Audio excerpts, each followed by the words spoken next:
Hey guys, subscribe for daily content, and if you're shopping for gear, make sure you check out the description for the newest items at some of the very best online retailers. There's also links for some of the items that I personally recommend. Thanks!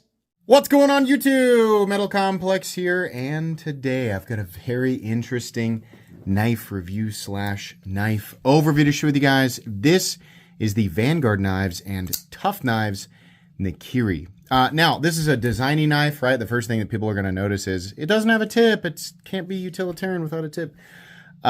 This was a design choice. And so if you need a tip with your EDC knife, which I'm going to go ahead and say most people probably do, and you're looking for something that you're going to carry and use, well, this is obviously going to be less utilitarian for you.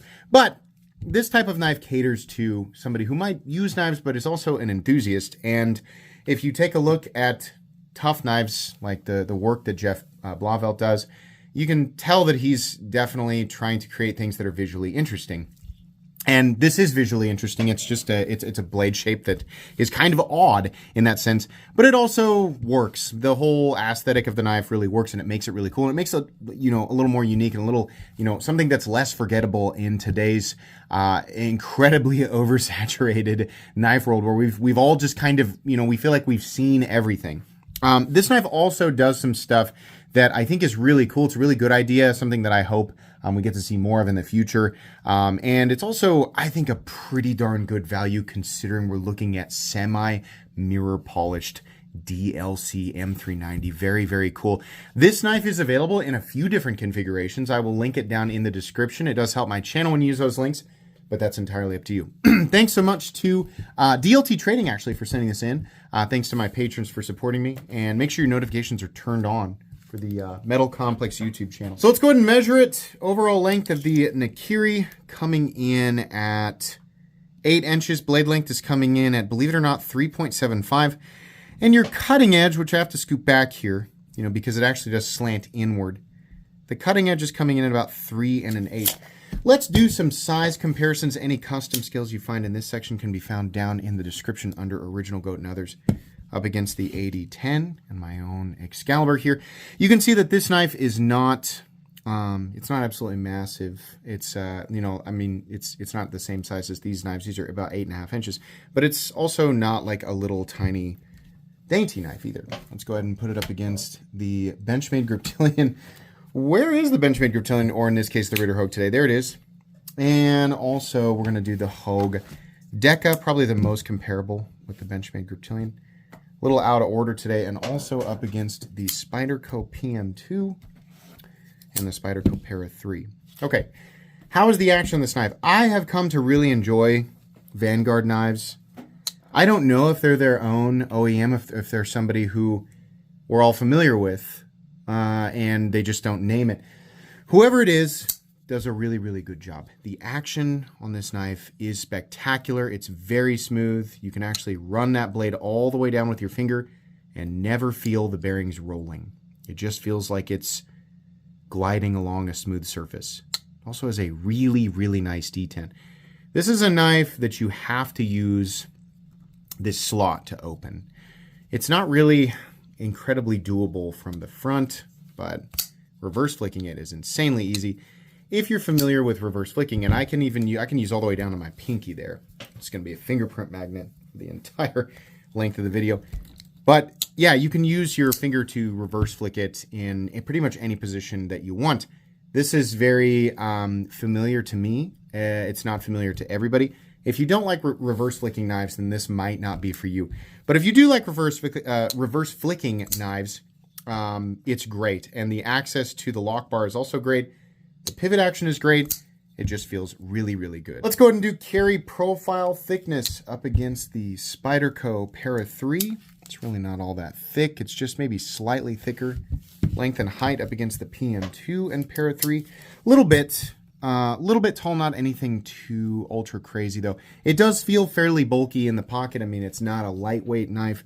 You're carrying a lot of material, and because that tip, it doesn't taper to a tip, that heaviness in the blade is carried all the way out to the end. I mean, it is literally 100%, 100%, it's 100% thickness all the way out to what would be the tip. So it does feel heavy. As far as the total amount of space it takes up in your pocket, not really all that much. What are we looking at for materials? This is very interesting. We are looking at M390 that has been, in this case, DLC coated. This is a true DLC.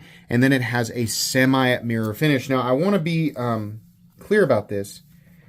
It's a semi-mirror, but it is really close to a full mirror. It's not quite like if you've seen my Sakosha or you've seen my, what's the other one? The one from Peter Rosenti. Those are a little closer to a true mirror, but this is incredibly shiny. This is much more like here, for example, this is the satin DLC that's on my Excalibur, which I think is great. Way shinier. Way.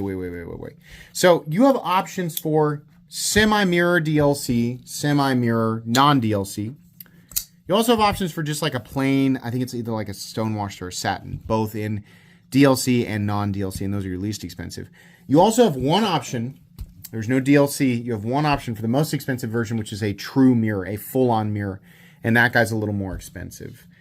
So this guy is in the middle here. But we have Timascus, legitimate Timascus underneath there, titanium backspacer, titanium pocket clip, and a high-polished DLC M390 blade. Let's go ahead and weigh it here real quick. I'm going to guess this is going to come in at probably high 4s. 5 ounces, so a little on the heavier side. Now, because there's so much weight in that blade, your balance is quite literally, it's on the pivot. So it does feel pretty good. For a 5-ounce knife, it feels pretty balanced. Let's go ahead and do a hardware check. I'll get out my tools as per usual. My tools are very inexpensive and very recommendable. You can find them right down in the section of my description that talks about the tools I use on this channel. So we have a T8 here. We have a T8 for the lock bar insert screw. We also have T8 for the body screws, and there's only 2. There's no body screws on this side, which I think is cool for a number of different reasons, including just the total amount of work you have to do to take the knife apart. As long as you have the right tools for the job, you should be good to go. Let's go ahead and measure the blade stock thickness here, and then we will move on into the meat and potatoes. We are looking at, let's see here, fairly thick, 155 thousandths. Okay. Meat and potatoes time. We have an odd looking, but I think in a lot of ways a really cool looking blade. First of all, there is a Timascus pivot collar here, which is neat. I love this perimeter milling, this diamond texturing that has this little perimeter around it. I think that's awesome. It does provide meaningful grip, and by the way, ergonomically, it does feel pretty good. I kind of want some jimping out here, but honestly, pretty good. I can't really complain too much. Nice chamfering at the edges. Something I love about this is that the Timascus is polished.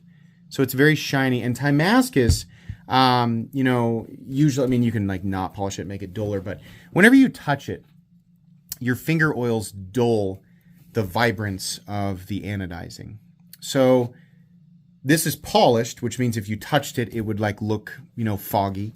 And it would also dull those colors because the inlay is underneath the scale. And I think you can actually see the piece that's right here, right? You can never touch it. You cannot touch it. So it's always that vibrant. I think that's a really cool idea. I hope that we see this implemented. I don't know, you know, if Jeff is in the comments. I would venture to guess that, you know, this isn't the first time that this has been done, and he, you know, has seen this somewhere else, and maybe he just decided to implement it here, but maybe he is the first person to do it. I don't know. This is a really good idea, and this is something that he should do in the future, and that other companies should do, because that, you know, some people are like, oh, I like Timascus, I just don't like it as an inlay because when I touch it, it gets all fogged up, right? This is an awesome idea. I think that that's really cool. I mean, the pivot collar you can touch, but there's not really enough there, the material for that to make a difference. The blade, if you touch that blade, yeah, it's going to reduce the reflectivity of it a little bit. It's not bad, right? The other thing is that people always say, you know, oh my gosh, I could never carry a knife that's that shiny.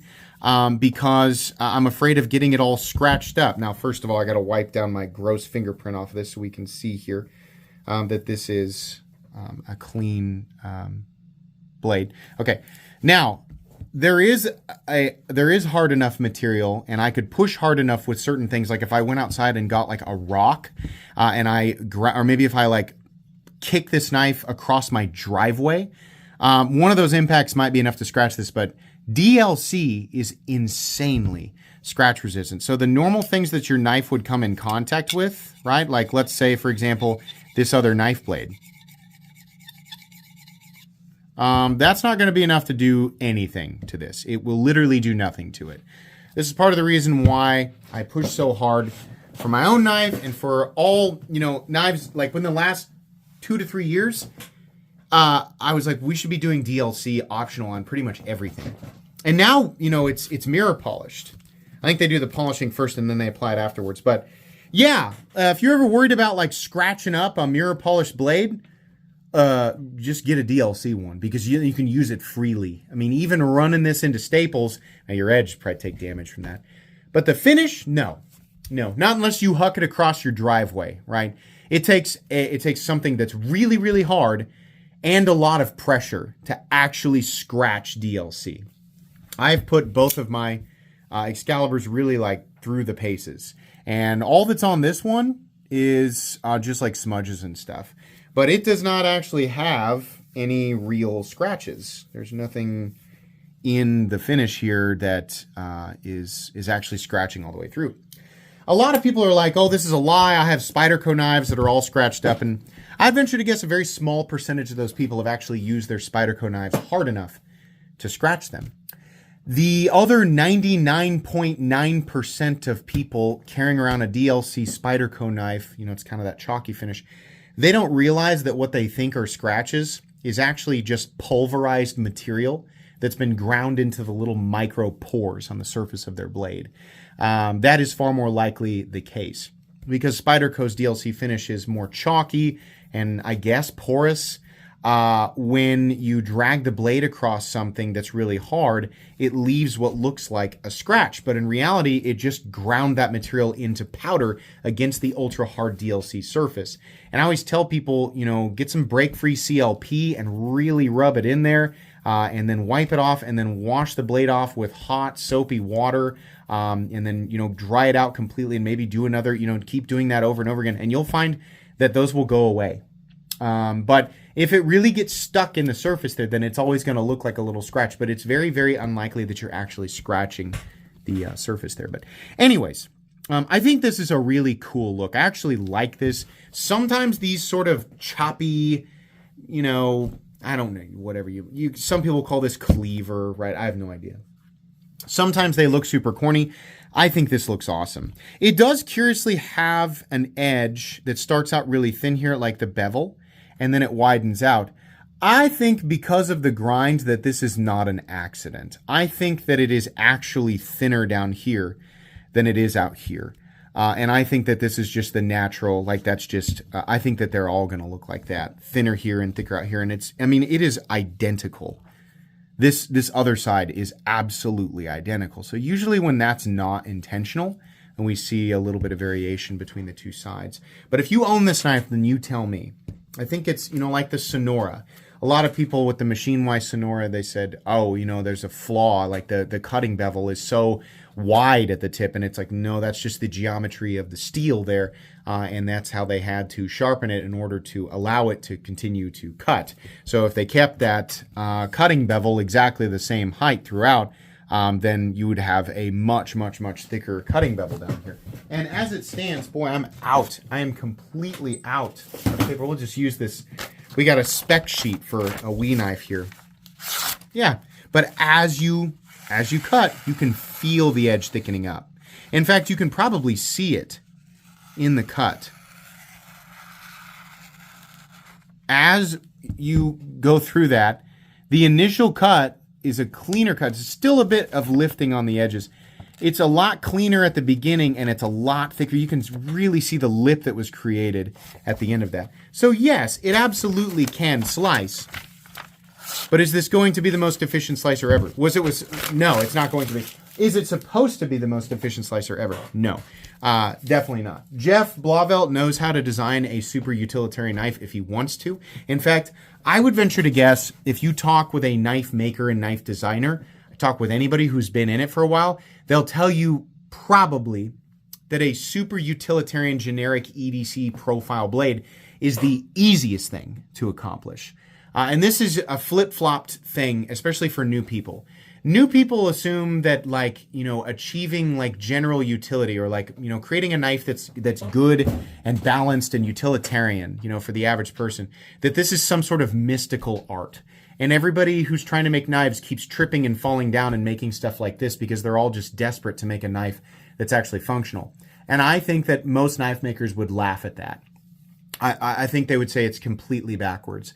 Making a good, straightforward, utilitarian blade that's, you know, beneficial for a wide range of people and able to, you know, complete a wide range of generic EDC tasks is probably pretty straightforward. Because, I mean, really, the roadmap there, I mean, my God, like how many of those, like, you know, straightforward, utilitarian, minimalist EDC knives, history has already taught us what works. Somebody like Jeff Blauvelt at this point is doing side quests. He can make that type of knife whenever he wants to, but he makes stuff like this probably because it's interesting to him. You also, in a lot of ways, because the knife world is so oversaturated with the straightforward utility stuff, you kind of have to make stuff like this every now and then to stand out. And to, you know, make something that's memorable. And so, yeah, you know, for people who don't get it, what I'm telling you is the truth. Sometimes stuff like this is made not necessarily to fill a void in the, you know, the EDC utility world. Oh, you know, customers and you know, members of our community have been calling out, why do we not have this blade shape? I can't complete certain tasks without this blade shape. No, he just made it because it looks cool, right? I mean, at least to him. And people like me, I think it looks cool too, right? But I know that, you know, whenever we look at stuff like this, there's just a certain percentage of people who aggressively miss the point. I did that. That was not an intentional lead up, but there it is, right? It's there. So yeah, I mean, hey, here's what it comes down to. Nobody needs educating on this. If it's for you, great. If it's not for you, great. You have a million options, right?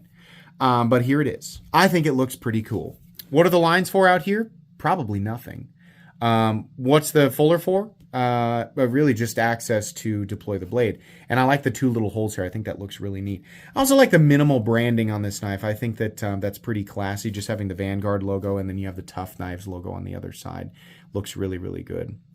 You're going to have this discoloration down here from oil and, you know, just stuff like that, as it's going to change how certain areas of the knife look depending on, you know, what you're touching it with and things like that. So if the mirror polish thing is going to bother you just because of fingerprints, well, you're going to get fingerprints all over this knife because the only way to deploy the knife is to interact with the blade with your fingers. So anyways, I really wish there was some jimping out here, but there's not. It's not really that big of a deal. This is a right-handed only knife, and it does have a bald spot underneath here. It's really like medium tension on the pocket clip. Pocket clip is close to 50%. It's a little bit long, but not bad. It's also not pointy. There's no mounting position for lefties. I would have loved to see this same inlay thing done on the other side. It's a bummer that it's only on one side. It's really cool. It's a really good idea. But I wish it was on the other side. The other thing that we have to talk about with this is, yeah, this is going to be a little bit of a lint and gunk trap. So, no, you can't touch the Timascus. You can't add fingerprints to it. You could get liquid on it and get it trapped in there, in which case you would have to actually take the knife apart and get in there. And if you're wondering, is there a way to access that inlay to remove it and clean it? Yes. There's two little screws, if you could see there, that are holding this plate of Timascus into the frame. So if it does get dirty and gross and gunked up, you can take it apart. You can take that out of there and clean it up and put it back in there, right? Lint and other pocket boogers and stuff, it's going to get in there. So it's a really cool idea, and it's nice that you can't touch it. I think overall, it's going to keep that looking better for longer than just exposed on the surface. But don't expect it to just look perfect forever, because you're going to have to take it out of there and clean it every now and then. But the fact that you can is really, really cool. I just wish that we could see it on both sides. So, Backspacer, we got a little bit of a tapering fuller there with some almost Microtech looking mini holes. But that's cool because although it's usually just kind of like whatever, it's just kind of flat, but that's just nice. There's a little bit of designiness in there. We have a stop pin that is located in its traditional spot with a little bit of shouldering. There's absolutely no blade play up, down, left, or right. We have no lock stick. There's a steel lock bar insert that doubles as the over travel stop. No lock stick, no pivot lash, incredibly smooth. Incredibly smooth. Real nice detent. And we do have a centered blade. Can we see right there? Yes, very nice, very perfectly centered. No detent lash. If you're still here, I have to assume that the blade is intriguing enough to you, right? You know, I think a lot of people are going to just associate the price tag and it's whether or not it's worth it, like to whether or not the blade has, you know, a tip. Like somebody's going to be like, for that much money, it should have a tip, as if like that's that's one of the key things that, you know, dictates the price tag. There's nothing you can do about that, right? So what we're looking at here is a high-end Chinese production knife utilizing titanium, Damascus, and M390. In this case, it's also been DLC coated and very highly polished. The standard version of this knife is just a satin blade or satin DLC. They're the same price. M390 Damascus titanium. It's about $330. It's an okay price tag. It's pretty, I don't know. So like I could compare it directly with a lot of stuff that Kunwu does. And like if you're looking at a $330 Kunwu, it's probably DLC coated, it's probably Vanax, it's probably contoured, it's probably textured, right? They're doing all that stuff. And there's a lot of times they're putting big chunks of Damascus in there. I think this is doing all that. The standard variation of it is doing that. And I just wish that it was contoured a little bit, but it doesn't need to be there. So when I say the price is okay, like that's kind of like where I'm at with that. This version here that the mirror DLC or the near mirror DLC is $380, and I kind of feel like the $380 ones are better deals. That does take extra effort. They do not have a machine that goes and it's just on there. It doesn't do that, right? It might be partially or even entirely a machine process.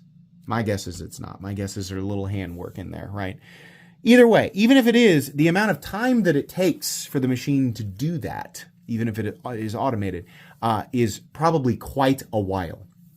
And whether or not people want this to be part of the price doesn't matter, because it has to be. It is. Time is money.